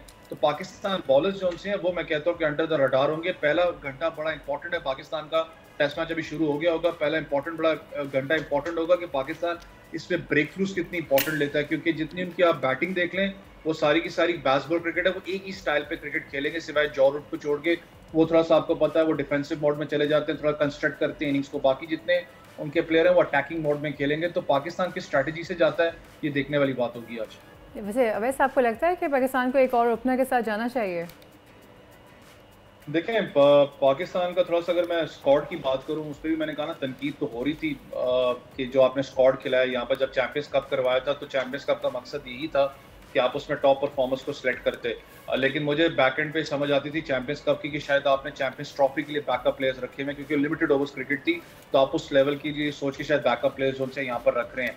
टेस्ट क्रिकेट के अंदर मसला ये है कि आपके जितने भी सुगत लड़के खेल रहे हैं, अगर आप वो स्क्रीन देखें, उस दिन वो शेयर भी हो रही थी जब मैच हो रहा था। अगर मैं इंग्लैंड प्लेयर्स की बात करूं तो उन्होंने जो लिस्ट ए क्रिकेट है वो कम से कम 100, 100, 150 मैचेस खेले हुए, लड़कों ने 90 के करीब मैचेस खेले हुए हैं। आपके अगर मैं पूरी लिस्ट ए की क्रिकेट निकाल के देखूं, सिवाय शान मसूद के जिसने 100+ अपना टेस्ट 100+ लिस्ट ए की मैचेस 4 डे क्रिकेट खेली हुई है, बाबर आजम है या उसके बाद शायद आगा सलमान था, लेकिन बाबर आजम भी 2018 के बाद उन्होंने कोई लिस्ट ए का क्रिकेट खेली नहीं है। आपके पास बैकअप प्लेयर नहीं है, मसला ये है। आपके पास जब बैकअप प्लेयर्स की बात करते हैं, कामरान गुलाम की आपने उसको चांस दिया नहीं, जो डोमेस्टिक में कंसिस्टेंट परफॉर्म कर रहा है। ओपनर की बात करूं, आपके पास हुरैरा मौजूद थे जिसने पाकिस्तान के अंदर ट्रिपल सेंचुरी भी की है, डबल सेंचुरी भी की है। मैंने इसलिए कहा था ना कि बहुत अच्छा एक मौका था कि आप ओपनिंग डिपार्टमेंट में उसको आप आजमा लेते, ताकि वो आपकी होम कंडीशंस के अंदर था, उसको बेहतर पता है इन कंडीशंस का। लेकिन हमारा ये मसला होता है कि हम आजमाते लड़के को उस कंडीशन में, ऑस्ट्रेलिया जैसी कंडीशन में जहाँ पर आपका सीनियर प्लेयर भी जवाब दे जाता है, फिर हम तनकीद करते हैं उसके ऊपर कि यार देखो जी बड़ी गलत परफॉर्मेंस इसने दिखाई है, गलत टाइम पे इसको पिक किया गया। तो ये छोटी मोटी चीजें जिस पे पाकिस्तान क्रिकेट को काम करने की जरूरत है। स्टिल मैं कहता हूँ आप बात तो कर रहे हैं कि हम लोग सारा सेटअप चेंज करेंगे, लेकिन हिकमत अमली उसको ऑन द ग्राउंड कब तक आप चेंज करेंगे वो देखने वाली बात। अच्छा, बॉलिंग की अगर बात की जाए, हमें पता है कि मुल्तान में गर्मी है, हमें पता है कि विकेट फ्लैट है, और हमें ये भी पता है कि हम कितना ही करवा लेंगे शाहीन से और नसीम से। यू हैव योरसेल्फ सेट के जो अनफिट हैं बॉलर भी। अच्छा, अब जब पाकिस्तान की इनिंग्स में ऑल्दो के फ्लैट विकेट था, लेकिन एक आधी मरतबा देखा कि जैक लीच का बॉल भी वो पड़ के थोड़ा सा बाहर हुआ, शुएब बशीर का एक बॉल भी थोड़ा सा पड़ के थोड़ा सा बाउंस हुआ, उसके बाद ज़्यादा परचेज नहीं था विकेट से। ऐसी विकेट पे हम अबरार के साथ और कौन सा स्पिनर रख सकते थे कि जो हमें फ़ायदा दे सकता था? देखिए, जब ऐसी विकेट आपको मिलती है ना, फ्लैट विकेट की बात करूं, उसमें कैप्टन भी यहाँ तक बॉलर्स को एक पैगाम देता है माइंडसेट के अंदर कि यार थोड़ा सा कोशिश करो, स्पाइक्स थोड़े से ना इन एरियाज के अंदर ज्यादा यूज करो। क्यों? उस एरियाज के अंदर आपको पता आहिस्ता आहिस्ता क्रैक पड़ने स्टार्ट हो जाते हैं। चौथी पांचवें दिन की अगर मैं बात करूं तो ये विकेट आज मैं फील करता हूँ कि ये स्पिन करेगी। जब पिंडी के अंदर मैच था, आपको याद हो, बांग्लादेश के खिलाफ वो रोड विकेट थी, सबने कहा था स्पिन नहीं करेगा, तब भी बड़ा मुझे था नहीं यार, स्पिन एक रोल प्ले करती है यहाँ पर। आज आप अगर पाकिस्तान टीम की अगर मैं ऑर्डर देखूं बैटिंग का, तो आप बड़ी लंबी बैटिंग ऑर्डर के साथ, सलमान अली अगा तक आपके पास बैटिंग मौजूद है। आमिर जमाल ठीक है बॉलिंग ऑलराउंडर है, बैटिंग ऑलराउंडर नहीं है। आप डिफेंसिव मोड की तरफ जाते हो, आपके पास स्पेशलिस्ट स्पिनर नहीं है। उसके अलावा इब्रार के अलावा नोमान को आपने स्क्वाड में रखा था, लेकिन आपने उसको टेस्ट मैच खिलाया नहीं है। जब ये चीज होती है तो जो एक स्पिनर होता है टीम के अंदर, उसके ऊपर एडेड प्रेशर क्यों होता है? वो कहता है कि सारी नजरें मेरी तरफ है, मैंने परफॉर्म करके देखना है। आपको याद हो, हम एक बात करते हैं मिस्ट्री स्पिनर है, मिस्ट्री नाम की चीज अब खत्म हो चुकी है दुनिया में। एनालिस्ट बाहर बैठे होते हैं, वो इतने तेज होते हैं कि वो शाम को जाके जब मैच खत्म होता है, वो टीम के जो प्लेयर्स होते हैं, जो बैकबोन क्रिकेट, जो बेसिकली बैट्समैन होते हैं, उनको साथ बिठा के वो पकड़वाते हैं कि यार ये इसका अपना बॉल पड़ रहा है, ये कर रहा है, फिंगर स्पिन यहाँ से कर रहा है, यहाँ से डिसीव कर रहा है बैट्समैन को, वहां से आप प्लेयर को पकड़ लेते हो। तो ये जो चीज है, मिस्ट्री स्पिनर वाला मामला खत्म हो गया। मिस्ट्री स्पिनर तो आपको याद हो बहुत से आए थे, मेंडिस आए थे श्रीलंका के, आज तक वो नजर ही नहीं आपको आ रहे कहाँ पर गए हैं। तो ये चक्कर खत्म हो चुका है। हमें स्पिन बॉलिंग ऑप्शन की तरफ टेस्ट क्रिकेट के अंदर मैं कहता हूँ पाकिस्तान आज भी लैक कर रहा है। आगा सलमान से तो आप पार्ट टाइम करवा लो कि वो अच्छा एक ऑलराउंडर मैं कहता हूँ है, लेकिन मैं स्पेशलिस्ट स्पिनर की फिर बात कर रहा हूँ, आप मिस कर रहे हो। तीसरा और जो चौथा दिन है पाकिस्तान का, वो बहुत मैटर करता है। हमारी हिस्ट्री रही है, तीसरे चौथे दिन में हमारी टीम बहुत बुरी तरीके से फ्लॉप होती है। हम आज तो कह रहे हैं कि आपने 500 प्लस स्कोर पाइल अप किया, मैं खुद भी खुश हूं कि आपके बैट्समैन ने किया है, लेकिन मेरे लिए सबसे ज्यादा खुशी ये होगी कि पाकिस्तान जब तीसरे दिन बैटिंग करने आएगा, दूसरी इनिंग्स की मैं बात कर रहा हूँ, उसमें किस तरीके से पाकिस्तान परफॉर्म करेगा, वो देखने वाली बात है। ओवेस, देखना तो ये भी है ना कि तीसरे दिन हम तब बैटिंग करने आएंगे जब इंग्लैंड हमारी जान छोड़ेगा। By the time we are talking, इस वक्त इंग्लैंड ने अपने 100 रन पूरे कर लिए हैं। They are going again with a very healthy rate. अच्छा, आपने बात की, हम जाहिर सी बात है पार्ट टाइमर्स को ही लगाएंगे, आगा सलमान करेंगे, कुछ बाबर आजम घुमा लेंगे, कुछ साइम अयूब कर लेंगे। तो अब now what should be the strategy? और एक और चीज़ Owais, mind games Pakistan cricket team नहीं खेलती है। I am not talking about go the Aussie way of hard sledging, आप वो नहीं करें, बट हमें कहीं लगता है कि जितना विकेट फ्लैट है उतनी कैप्टनसी से लेके हमारे प्लेयर्स का एटीट्यूड भी फ्लैट होता जा रहा है। हम बहुत हैप्पी को लकी होते जा रहे हैं, हंसी मजाक में हम खेल रहे होते हैं, और अच्छी बात है, अच्छी स्पिरिट के साथ खेलना चाहिए, अच्छे गुडविल जेस्चर के साथ खेलना चाहिए। But when the wicket is so tough on the bowlers, तो थोड़ा सा एग्रेशन, थोड़ी सी कप्तानी अपने। इंग्लैंड ने एक टाइम पे 3 फील्डर्स बिल्कुल बैट्समैन के एक सामने एक इधर ले लिया था। तो do you think we lack a bit of aggression, not only in captaincy, overall team attitude? देखें, टीम एटीट्यूड का तो आपकी बात बिल्कुल ठीक है। जिस वक्त मैं ऑजी स्टाइल पे ऑब्वियसली मैं नहीं जाऊँगा, उनका बिल्कुल ही डिफरेंट अपना तरीकाकार होता है। बेशक आपके पास कोच इस वक्त ऑजी मौजूद हैं, ऑस्ट्रेलिया की टीम तो आपको पता है वो 100-150 भी करे तब भी पता होता है कि यार फाइट करेगी, आसानी से निकालेगी नहीं। वो साइकोलॉजिकली बड़ा आपका जो है वो प्रेशराइज करके ऑस्ट्रेलियन टीम खेलती है, चाहे उनके अंडर 19 के साथ भी आप खेलें, उस लेवल पे वो लेके आपको जाते हैं। हमारा मसला ये है कि हमने जितना साइकोलॉजिकली अपनी टीम को हमने उस वक्त डेंट कर दिया हुआ, साइकोलॉजिकली उसको वापस उस स्टेज पे लेके आना, एक जीत आपको चाहिए। हमारे पास जीत नहीं है, मसला ये है, क्योंकि जो हमने बांग्लादेश सीरीज से भी हमें शिकस्त इतनी बुरी तरीके से, ये टेस्ट रिकॉर्ड हमारा इतना अच्छा नहीं है, हमारे प्लेयर्स परफॉर्म नहीं कर रहे, फिर आप इतनी टफ सीरीज इंग्लैंड के अंदर आप गुस्से में हैं, आपको जीत चाहिए वापस रोड के ऊपर आने के लिए, जो एक रोड आपके लिए प्रॉपर होती है, ताकि आप उस साइकोलॉजिकली आप वापस अपने रीइंस्टेट हो सके अपने पोजीशन पे। हमारे जो प्लेयर्स की बात करूं, चाहे शान की बात करूं, एक अच्छी बात है जब कप्तान ने स्कोर किया 150 किया तो वापस थोड़ा सा फॉर्म में नजर आएंगे, थोड़ा सा रिलैक्स बैठे होंगे, सोचने पे वो कुछ और चीजें सोच रहे होंगे कि यार इनको आउट मैंने कैसे करना है। मैं कल भी ये बात कर रहा था कि बहुत अरसा हो गया आपके स्पिनर्स को देखे हुए 10 खिलाड़ियों को आउट किया, आपके फास्ट बॉलर को देखे हुए कि उसने 5 खिलाड़ी आउट किए। दैट मीन्स कि साइकोलॉजिकली आप बहुत ज्यादा वीक हो इस वक्त, बैकफुट पे कहीं ना कहीं आपके प्लेयर्स नजर आते हैं। आपके मैंने कहा ना कि मसला सारा आपकी परफॉर्मेंस तो अपनी जगह, आपके जो फास्ट बॉलर्स हैं, क्योंकि बॉलर्स हमेशा मैच जितवाते हैं। लोग कहते हैं ना बैट्समैन करता है, बैट्समैन आपको स्कोर करके देगा, बॉलर्स आपको मैच जितवा के देते हैं। जब आपका जो फास्ट बॉलर है वो साइकोलॉजिकली बैक एंड पे इतना प्रेशर के अंदर है कि ना उससे परफॉर्म हो रहा है, ना वो विकेट्स ले पा रहा है, फिर मीडिया प्रेशर है, फैंस प्रेशर है, तो मुझे बताएं ना वो बॉलर क्या करेगा। इसलिए मैंने ये बात उस दिन भी कही थी कि इसमें कोई हर्ज नहीं होता। जो आपका प्राइम फास्ट बॉलर है शाहीन शाह अफरीदी, मैं उसके अगेंस्ट बात नहीं कर, आप उसको बिठाते कहते आप रेस्ट लें मैच के अंदर, ताकि आप साइकोलॉजिस्ट के साथ, आप एनालिस्ट के साथ काम करें, फ्रेश लेग के साथ वापस आप आए। आपके पास मीर हमजा मौजूद था जिसने 600 प्लस विकेट ली हुई है, आप खुद लाते इस विकेट। यही चीज मुझे खुद समझ में नहीं आती। अगर मैं यहाँ बैठ के बात करूँ, थिंक टैंक बेस्ट बैठा हुआ है। और ओवैस मीर ने तो इससे पहले वाली सीरीज में परफॉर्म भी अच्छा किया, बट खैर हम क्या कह सकते हैं। Thank you so much Syed Mohammad Awais हमारे साथ मौजूद थे। मीनवाइल वी आर टॉकिंग, तो इंग्लैंड ने 113 रन बना लिए हैं, आउट है जैक क्रॉली 78 रन 90 के स्ट्राइक रेट से खेल रहे हैं। लेट्स सी आगे टेस्ट मैच में क्या होता है। अब जो हो रहा है वो देख लेते हैं। ब्रेक का वक्त हो गया जनाब, ब्रेक लेते हैं, ब्रेक के बाद वापस आते हैं। Let's take a break.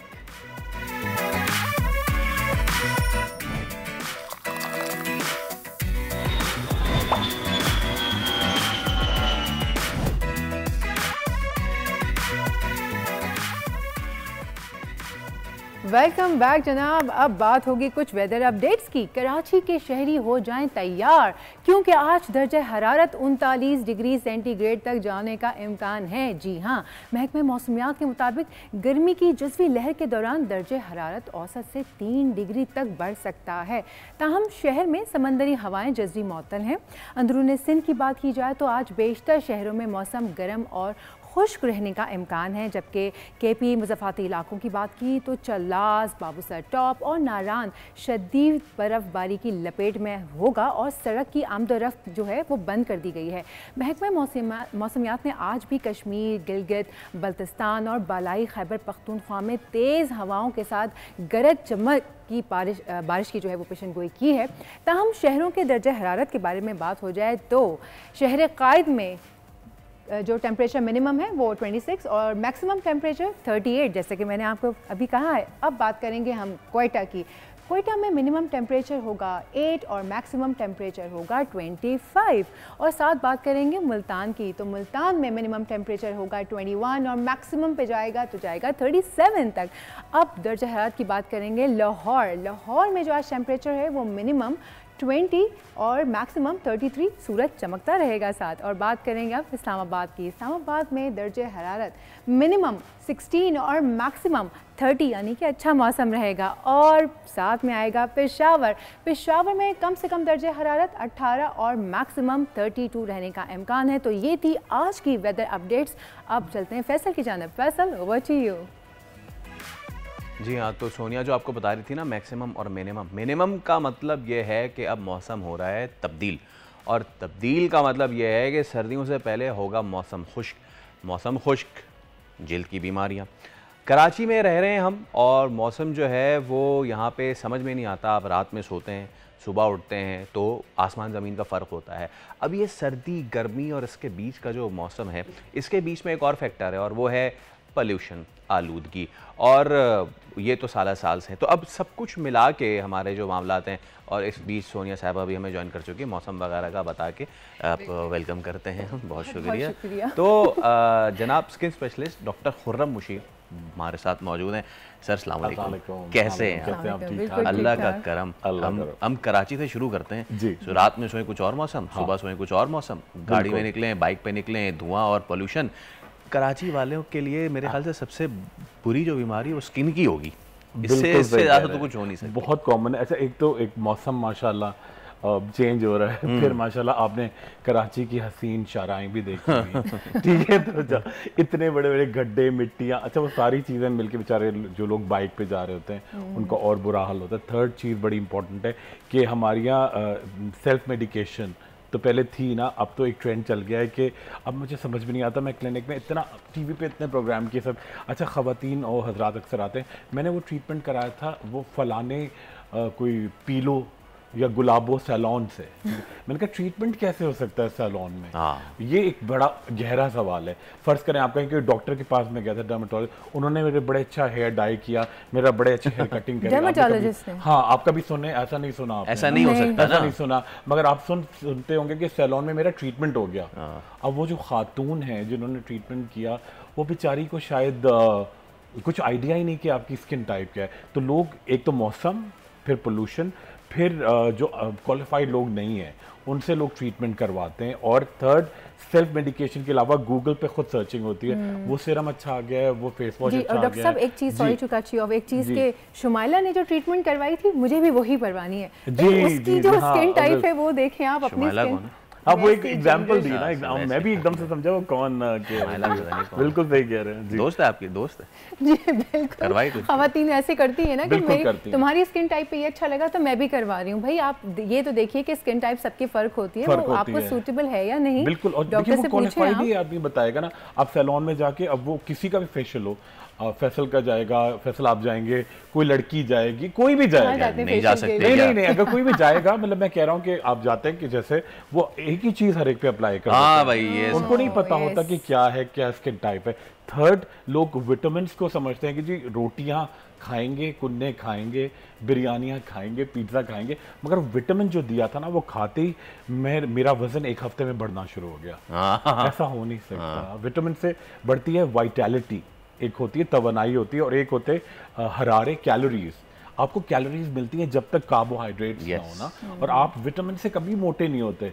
और थर्ड चीज़ बड़ी इंपॉर्टेंट, मैं इसको फिर आप उस पर सवाल भी करेंगे कि सबसे इंपॉर्टेंट बात ये कि उनको ये पता नहीं कि एक क्रीम लगाने के बाद प्रॉपर क्लिनजिंग कैसे होगी। उसी क्रीम पे दूसरी लगा ली, फेस किसी भी साबुन से या फेस वॉश कोई अच्छा लगा, अच्छा लगा, वो से मुंह धो लिया। तो ये बड़ा इंपॉर्टेंट है कि आप प्लीज़ डॉक्टर से पूछ के अगर थोड़ा सा ट्रीटमेंट करें, अपना इलाज करें। और सैलून में आप सिर्फ अपना रिक्रिएशन के लिए जाएं, अपना मसाज कराएं, अपने बाल कटवाएं, हेयर कलर कराएं, हेयर डाई कराएं। ट्रीटमेंट कभी सैलून में नहीं हो सकता। ये एक बड़ा गहरा सवाल है। ये जो आपने डॉक्टर साहब बीच में एक बात की थी ना कि वो एक ही अपैरेटस है, उसी से भाई उसी से शुमाइला भी आ रही हैं जी, उसी से रोजीना भी आ रही हैं, सारी रुकैया वगैरह सब आ रही हैं, सब उसी से करा रहे हैं। If person A has some skin disease या कोई इशू, बिल्कुल जी, बिल्कुल, वो तो उसको ट्रांसफर कर रहे हैं, फौरन ट्रांसफर कर रहे हैं। अच्छा, ट्रांसफर से ये तो देखिए, चलिए ये तो बड़ी कॉमन सी चीज़ है, हम लोग बहुत अरसे से इस बात को कवर करते हैं, ट्रांसफर कर रहे हैं। भाई देखिए, उसको पता ही नहीं कि आपको लगाना क्या है।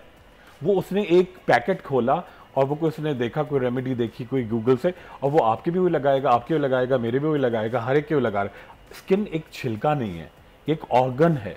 जैसे आपका हार्ट है, आपका किडनी है, आपका लिवर है, तो ये ऑर्गन है, कोई छिलका नहीं है कि आप इस पर कोई प्रैक्टिस करें। मेकअप करना एक अलग चीज़ है। मेकअप, अगर आप मेकअप आर्टिस्ट के पास जाएं, मगर वो आपको इंजेक्शन भी लगा रहे हैं, वाइटनिंग इंजेक्शन भी लगा रहे हैं, वो लेज़र भी कर रहे हैं, वो आपकी थ्रेड्स भी कर रहे हैं, वो आपकी ट्रांसप्लांट भी कर रहे हैं, वो आपकी पूरी बॉडी की जो है फ्रूट पीलिंग भी कर रहे हैं, सब कुछ कर रहे हैं वो। और उनको आप पूछेंगे कि स्किन क्या है, तो उन्हें पता नहीं, कहा स्किन तो है, बस एक छिलका है। तो अच्छा डॉक्टर साहब, अब वैसे आज क्वेटा में तो हल्की सी उनकी चल चुकी है, तो वो अब होते होते यहाँ कराची में ट्रैवल करके आएगी। नॉर्थ में तो खिज़ां जो है ऑटम बाज़ाब्ता एंटर हो चुका है, पत्ते जर्द होना शुरू हो गए हैं। इस तरह का मौसम जो है, how to take care of different skin types, ये बताइए। मर्द भी और ख़वातीन दोनों के लिए बताइए। बिल्कुल, देखिए, एक ह्यूमन बॉडी जो है उसके लिए बड़ा रिक्वायर्ड है। एक तो हमारा सबसे इंपॉर्टेंट कि आपका रिजीम ये हो, थोड़ी बहुत आपको एक्सरसाइज रूटीन में रखनी चाहिए। मौसम चेंज होता है, कुछ भी आपको एक्सरसाइज रखनी चाहिए। पानी आपका बड़ा इंपॉर्टेंट है, ठीक है। अच्छा, आप जो भी खाएं, ठीक है, ये बिल्कुल नहीं कि आप रोटी नहीं खाएंगे, या अच्छा एक बड़ा एक मिथ चला था जी, अंडा खाएं मगर जर्दी ना खाएं, वो बड़ी गलत चीज़ है, ठीक है। मगर आप वो बड़ा अच्छा हमारे आपका HDL जो हाई डेंसिटी जो आपका अच्छा वाला कोलेस्ट्रॉल लेवल्स है वो बढ़ाता है, LDL नहीं बढ़ाता, अच्छा वाला बढ़ाता है। तो वो बड़ा इंपॉर्टेंट है कि वो आप डाइट में ज़रूर लें। अंडा सर्दियाँ आती ज़रूर अपनी डाइट में लें, हाई प्रोटीन डाइट लें, दालों का इस्तेमाल करें। अच्छा, और हमारे यहाँ जब प्रोटीन की बात होती है ना, सबसे पहले लोगों के दिमाग में आता है कि जी कितना गोश्त खा लें, तो बिल्कुल प्रोटीन का मतलब गोश्त नहीं है। अच्छा देखिए, मैं आपको बिल्कुल एवरेज, अगर गोश्त का बहुत शौक है आपको, खाते हैं, पार्टी है, कोई एक और बात है।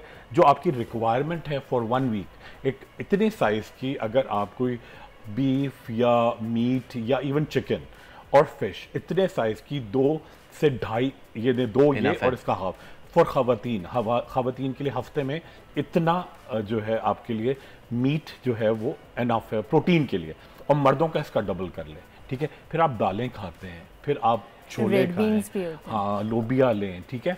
और दालों के अलावा सबसे इंपॉर्टेंट चीज़ है कि आप जब उसमें वेजिटेबल्स ऐड करते हैं तो उसमें फाइबर भी ऐड होता है ना, तो वो आपको जो भी खाएंगे वो बॉडी में लगेगा, ये नहीं कि पास आउट हो जाए। तो ये बड़ी इंपॉर्टेंट चीज़ है। और सबसे इंपॉर्टेंट बात, अपनी बॉडी को आप थोड़ा सा वेट रखें, मॉइस्चराइज करके रखें। सर्दियाँ आ रही हैं तो अच्छा, उसका मतलब ये नहीं कि आप अच्छा, एक हमारा एक और भी कॉन्सेप्ट है, एक्नी आ रही है तो मैं बिल्कुल स्किन को ड्राई कर दूँ क्योंकि ऑयली स्किन है तो एक्नी आ रही है, ठीक है। अच्छा, और एक बड़ा अजीब सा सवाल, 13-14 साल के बच्चों में तो बड़ी कॉमन होती है एक्नी, तो ख़वातीन आती हैं और ख़ुद तो सब लोग डॉक्टर हैं, आपको पता है तो वो आगे कहते हैं देखिए इस एज में कहाँ दाने आते हैं।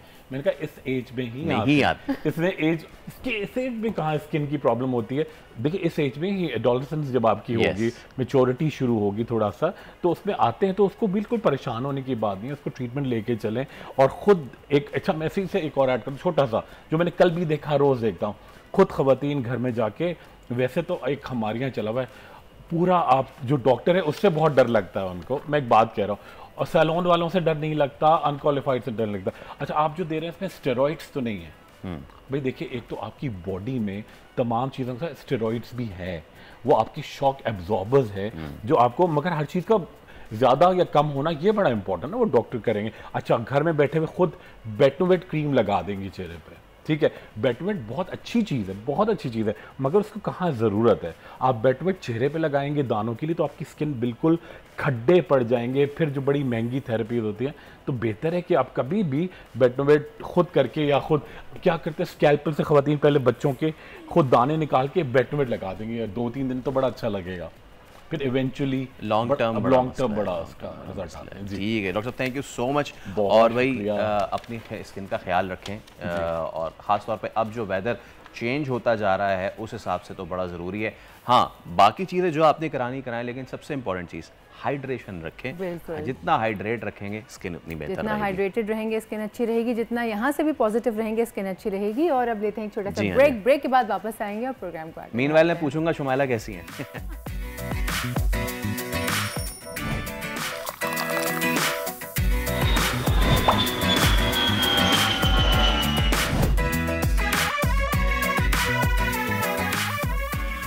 Welcome back. एक बहुत ही अजीब सा शेर है, अगर मैं शेयर करूं तो। जी इरशाद भाई का नहीं पता मुझे, लेकिन वो मुल्क भर में तो सर्दी आ रही है, मुल्क भर में सर्दी आ रही है, कराची से गर्मी नहीं जा रही है। ये जितना अजीब सा ये शेर है ना, उतना ही अजीब सा मौसम भी है ये कराची का, क्योंकि अभी मुल्क भर में खिज़ा की आमद है। कहीं कहीं जो है ना वो यकबस्ता हवाएं नॉर्दर्न एरियाज में तो चल पड़ी हैं। ये हमारे शहर में आज ज़्यादा हरारत पता है कितना होगा? 39 डिग्री सेंटीग्रेड। मतलब ये क्या तरीका है यार, ये क्या तरीका है कि जाते जाते ये गर्मी का आखिरी ये जो है ना झटका, ये आज होने वाला है। और गालिबन कितना रहेगा, कब तक रहेगा, बाकी मुल्क में क्या सिचुएशन रहेगी, हम ज़रा बात कर लेते हैं। चीफ मेट्रोलॉजिस्ट सरदार सरफराज साहब हमारे साथ मौजूद हैं। सरदार साहब अस्सलाम वालेकुम, और आपको गुड मॉर्निंग कहते हैं हम। सरदार साहब, ये हम तो एक्सपेक्ट कर रहे थे कि चलें जी अब ज़रा स्वेटर वेटर निकाल लें, कराची वाले वैसे कम ही निकालते हैं हम, लेकिन कुछ अच्छी हवा हो जाएगी। और हो भी गई थी ना, रात में थोड़ी सी खुनकी वगैरह आ गया था, लेकिन अब ये दोबारा से कोई गर्मी की लहर है क्या सरदार साहब? जी बहुत शुक्रिया। देखिए बिल्कुल दोबारा से है। आपको पता है अक्टूबर तो गर्म हो जाता है अगेन कराची में, इत्तेफाक से मई और जून के बाद तीसरा गर्म तरीन महीना अक्टूबर होता है कराची में। लेकिन मई जून की गर्मी और अक्टूबर की गर्मी में फ़र्क ह्यूमिडिटी का होता है, लेकिन टेम्परेचर तो इसका अक्टूबर में खासा हाई चला जाता है। जैसे पिछले 2 दिन से देखा आपने, कल 39 था, परसों तकरीबन 38 चला गया था, और अगले ये जो इस हफ्ते के यानी वीकेंड तक, बल्कि अगले मंडे तक यही ट्रेंड रहने का इम्कान है। 38-39 और हो सकता है किसी दिन कल या परसों 40 भी जा सकता है।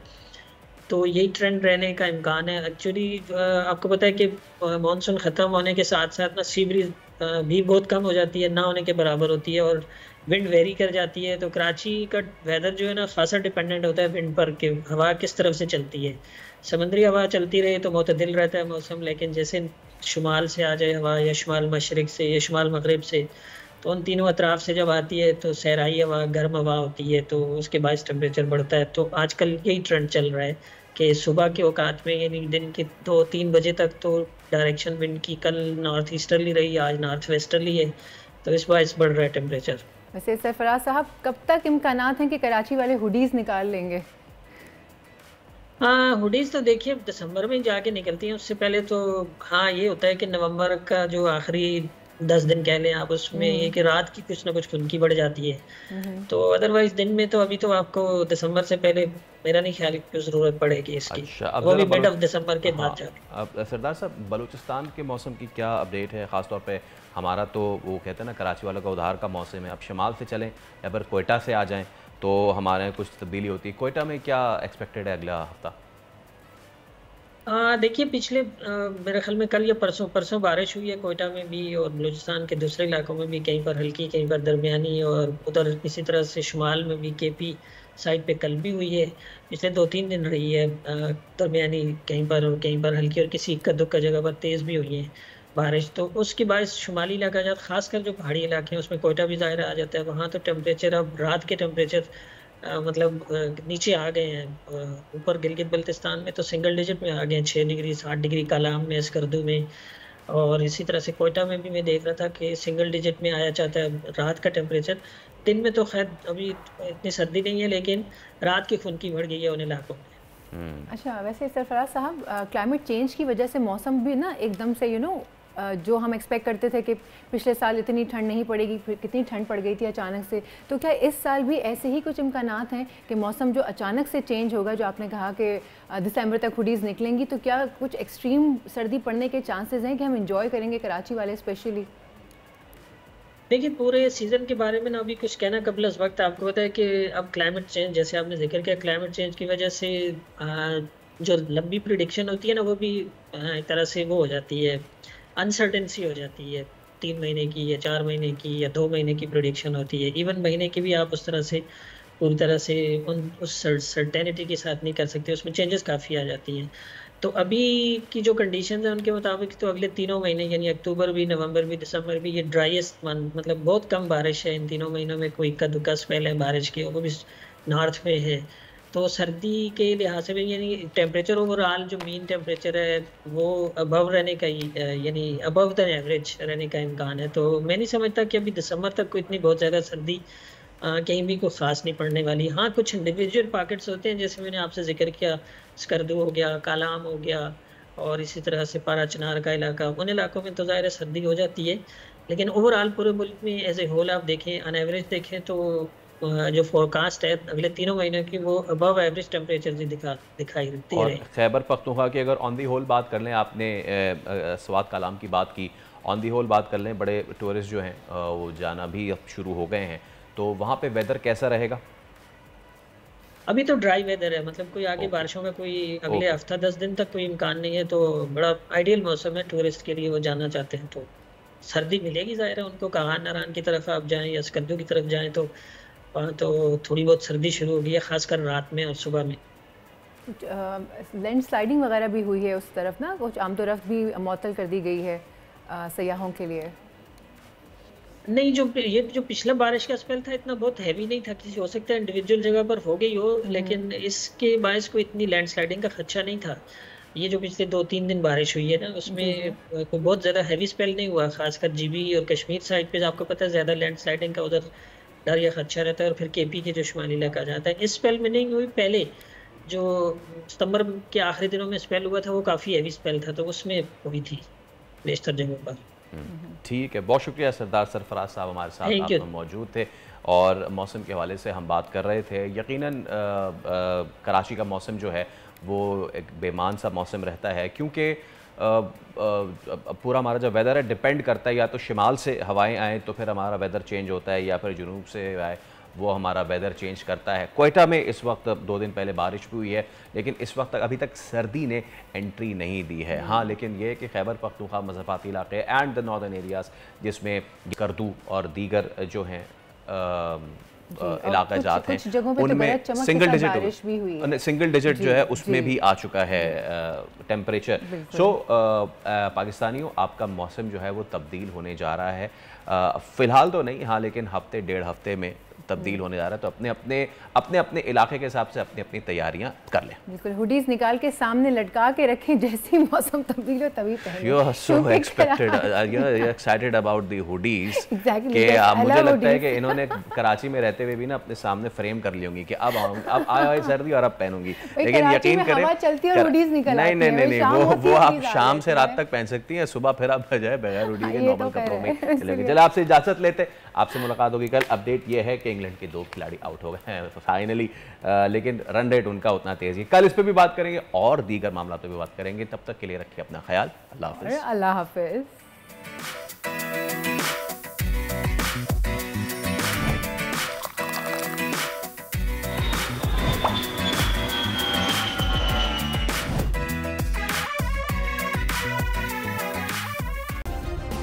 सब्सक्राइब करें और बेल दबाएं ताकि कोई खबर रह न जाए।